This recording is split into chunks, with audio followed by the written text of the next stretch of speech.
Hello my dear students, welcome to your master chem channel. कैसे हैं आप लोग? Very good.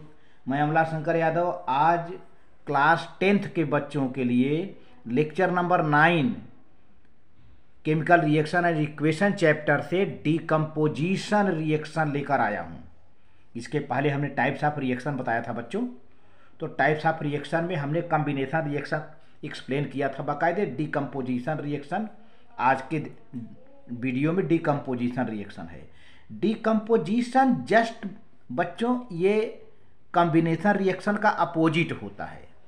वहाँ पे कई कंपाउंड मिल करके सिंगल कंपाउंड बनते थे कॉम्बिनेशन में, लेकिन डिकम्पोजिशन में एक सिंगल कंपाउंड डिकम्पोज होकर के कई कंपाउंड बनता है। Those reactions in which compound splits up into two or more simpler a compound. क्या है? A compound. एक कंपाउंड स्प्लिट हो जाता है, ब्रेक डाउन हो जाता है into two or more simpler substances are known as decomposition reaction.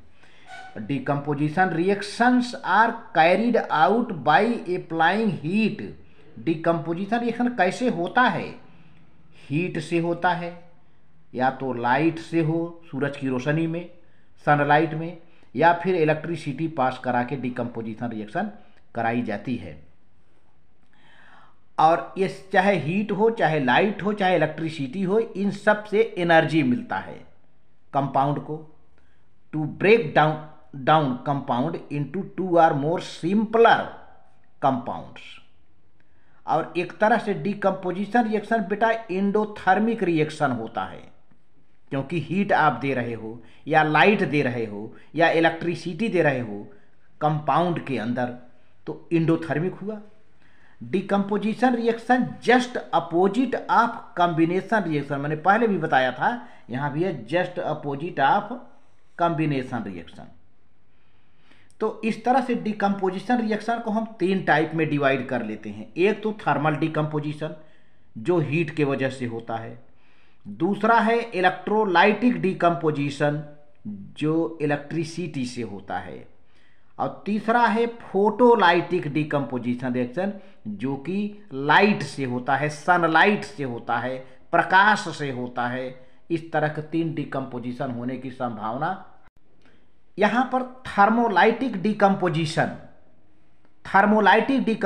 को मैं बता दे रहा हूं कि this decomposition takes place due to heat. Therm माने हीट से मतलब है, जैसे देखो कैल्शियम कार्बोनेट है, इसको हीट दिया, कैल्शियम कार्बोनेट सॉलिड है, ये कैल्शियम कार्बोनेट, इसको लाइम स्टोन भी कहते हैं, इसको लाइम स्टोन लिख सकते हो, लाइम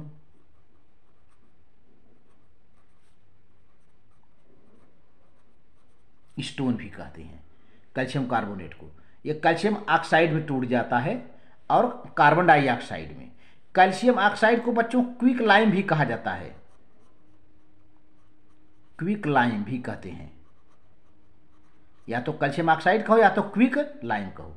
तो ये किसकी वजह से हुआ? हीट की वजह से हुआ, क्योंकि हीट से हो रहा है, लाइट से नहीं हो रहा है, इलेक्ट्रिसिटी से नहीं हो रहा है, हीट से हो रहा है, इसलिए थर्मल डिकम्पोजिशन हुआ।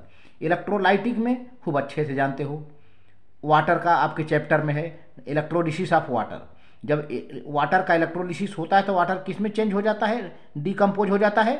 हाइड्रोजन गैस में और ऑक्सीजन में, H2 and O2, H2 gas and O2 gas में डिकम्पोज हो जाता है। फोटोलाइटिक डिकम्पोजिशन जो कि सनलाइट से होता है, this decomposition takes place due to light यानी सनलाइट। जैसे सिल्वर क्लोराइड है, सिल्वर क्लोराइड सूर्य की रोशनी में रख दीजिए किसी पैट्री डिश में, तो धीरे धीरे ये ग्रे कलर का हो जाएगा, ग्रे कलर का हो जाएगा। सिल्वर क्लोराइड किस कलर का हो जाएगा बच्चों? Grey colour. खूब क्वेश्चन आता है, पॉपुलर है ये फोटोलिटिक डिकम्पोजिशन है, और ये ब्रेक डाउन हो जाता है, डिकम्पोज हो जाता है सिल्वर और क्लोरीन में। अब देखो यहाँ पर रिएक्शन है silver chloride, this is silver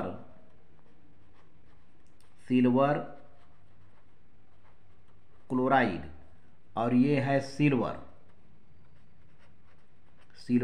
और ये है क्लोरीन, ये है क्लोरीन। तो इस तरह से बच्चों ये डिकम्पोजिशन रिएक्शन हुआ। वीडियो अच्छा लगे तो लाइक करके सब्सक्राइब ज़रूर कर देना।